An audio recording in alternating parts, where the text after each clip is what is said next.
let's go.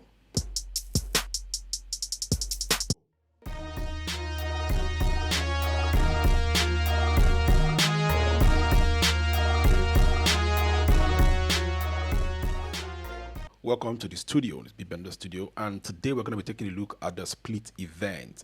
So if you're already like an intermediate or an expert level user of any of the Akai MPC device, if you want to split an event, you are more conversant using the note repeat button, or basically just latch it and then change your quantize level, and then you hold on your event so you can play that particular note and then it repeats it for you.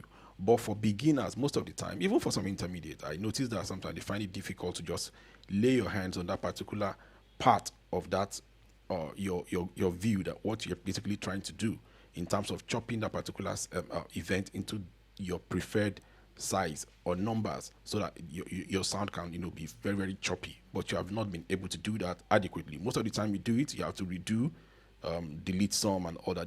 There is actually an easier way to get over that, and that's what we're going to be taking a look at today. So let's dive in. For us to do that, I'll basically try to just quickly I'll make it very short, small bits right now, and then we'll take a look at how choppy note repeat actually works. Then we'll now dive into how the alternate method that you can use to make that happen if you're not going to be using your note repeat. So let's go in. Let me see. I've taken the liberty of putting on, I think, MPC Trap Kit 6. Yep. Like what you have on the screen right now. Let me try and reduce them. Let me see. Reduce that BPM of 78. 70, no, don't do 77. And do it. Now we have that. Let me see. So let's go. Record. Play start.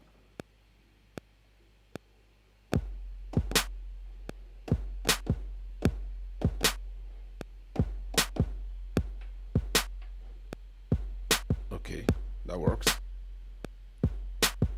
Let me switch over to the grid view so you can see what we have. Yep. Okay, so what next? Let me say.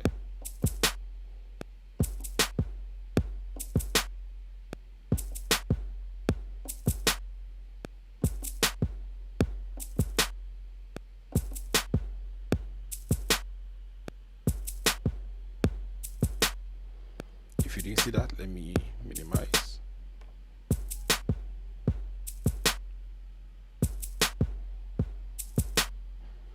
So that works well. So let's go. What more can I add? Now I'm going to use the note repeat now. Let me latch it. All I need to do is press this, like double tap. It automatically latch the note repeat. So this is what I'm trying to do here.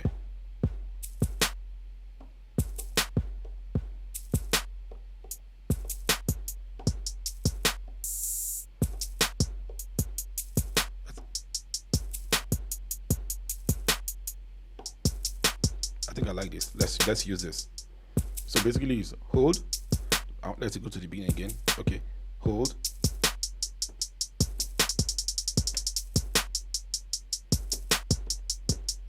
So, as you can see. So let's get there.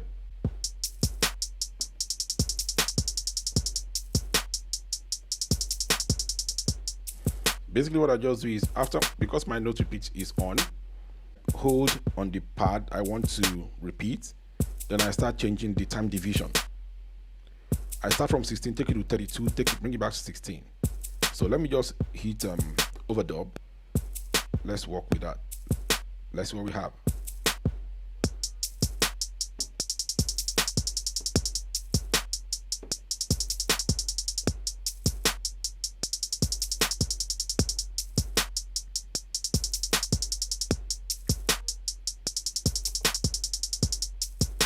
Now, if you can listen to this carefully, you will notice that there are some spots there where that repeat did not really work, as it didn't come in exactly. Maybe because of the delay in me, pushing the screen, changing it from 116 to 132, something like that. It's that delay is kind of like still there. So how best can I say, okay, you know what? I know what I want the divisions to be, and I can easily just take care of that by myself. I'm going to cut it, and then it will work. It will sound exactly as I want it to sound. If I need to modify this now, what I have to start doing is either I do again. Let me stop this. So if I need to work on this, what I need to do is probably I'll have to redo everything, or probably now start, maximizing. I'll have to maximize. Then I'll now start deleting what I don't want and adding what I want. But I can easily just do this thing, like kind of easy, in a very easier way by using the split event. So, and that's what we're going to. So instead of me to do it this way now, I'm going to delete or undo this last move. Listen to what we have right now.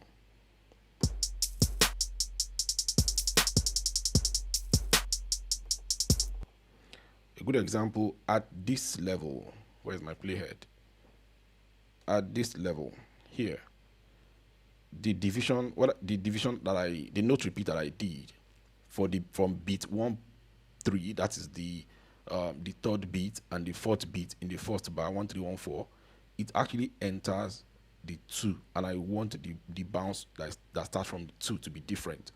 So that is some of the things you experience when you use your note repeat and you latch it, and then you start changing the time divisions. That can happen. But if you want everything to be, you know what, I need it to be as perfect based on the kind of project I'm working on. This should not be accidental. This should be as perfect as possible. Give me maybe this kind of event from beat 1 and 2, then beat 3 and 4 on the first bar, speed it up. Come back to beat 1 and 2 on the second bar, slow it down. Beat 3 and 4 on the second bar, speed it up. This is how you can make that work. So what you do is, let's undo right now. Yeah, we've taken that out. If I hold the shift, I go to my timing correct. I can use time correct for that is the quantize. Or for, let me see, I can do that. Let's be sure what I've done before is still active. Let's play.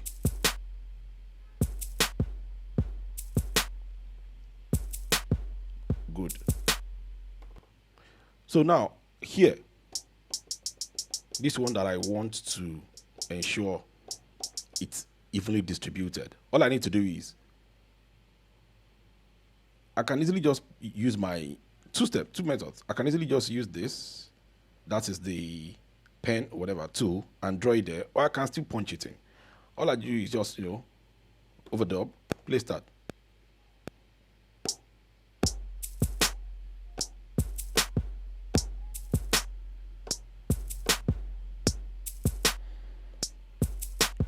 I already know how I want them to be divided, right? So let me stop this. Now, with what is selected, I can easily quickly go back to my timing correct and then tell it to change the type to end and do it for only the selected. Now, what it does is it basically just extended the ending part of what I've done now to cover the entire portion of this whole of that particular grid, that particular event. It covers from beginning to the end of that quantize. I think we've covered this also in one of our previous videos. Yes, we did. Now, all I need to do now, since I've done that, next step is just to quickly now divide it. I said I want to keep 1 and 2, and I want to take off 3 and 4. I want to make it faster. So 1 and 2, I need you to give me like a continuous, how many beats you need. You need to also know before you even start chopping. You need to know how many times you want it to sound in each of your beats that is in the bar. So let's say I want it to just sound like maybe 4 times. With your select tool, select the first and the second beat, right? Once you've done that, I need to maximize. Let me try maximize it so you see. All I need to do is, once I selected this, I come back to my main, select this. You see that pencil icon that is beside track? Tracks. The one that is beside tracks, track 2. This one. That's what I click on. And then you see split event. I click on split event, and then a new window pops up and asks me, okay, how many places do you want it to split it into? So for each one of them, what I have right now, let's say I need it to be, let me try 4. So if you hit do it, and you come back to the grid view, you see it has broken down each of those events you selected into 4. It has split them into 4 for you. Now let's play start and hear how that sound. Do you get? Let's go back. That means that works perfectly. Now it's broken it into 4 different, as in 4 unique spots for you. Now for the next one, let me stop this. Now that works fine. For the next one, I said I want 3 and 4. I want it to be faster.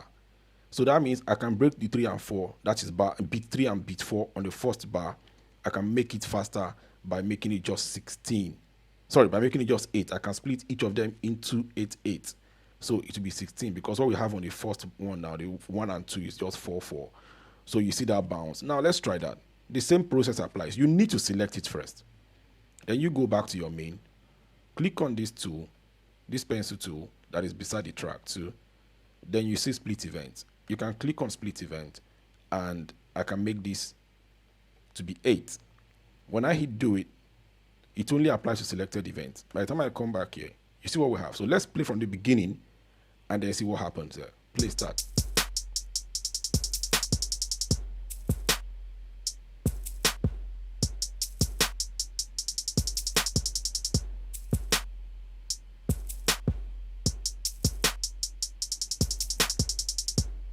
You hear that?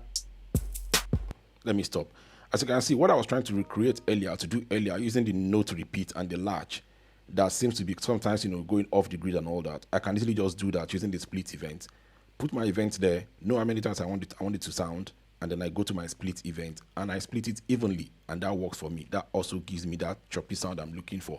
It works good for most of maybe like some snare, and then also maybe like some shaker, some hats. It works pretty fine, and it can actually just spice up your beat. Now, if I want the same thing to happen or to apply to the second bar right now, this is what we've just done now is for the first bar. If I want to apply to the second bar, I can easily just delete what I have on the second bar, copy everything that is here, and put it there. But for emphasis sake, let's just go ahead and know, so that you just basically get a hang of it. So now I come back here, click on this, select, go to the home, click on the pen icon, split event.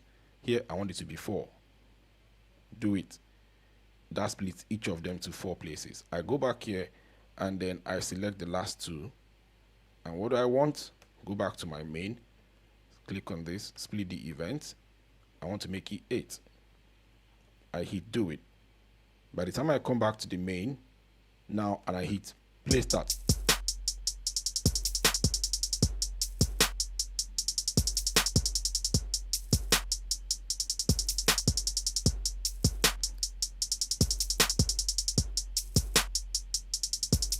as you can see, that's the power of the split event.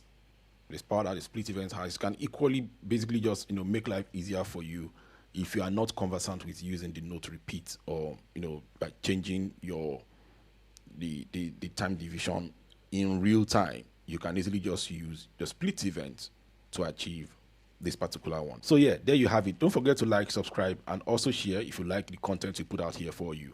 And we'll see you in the next one. Let's go.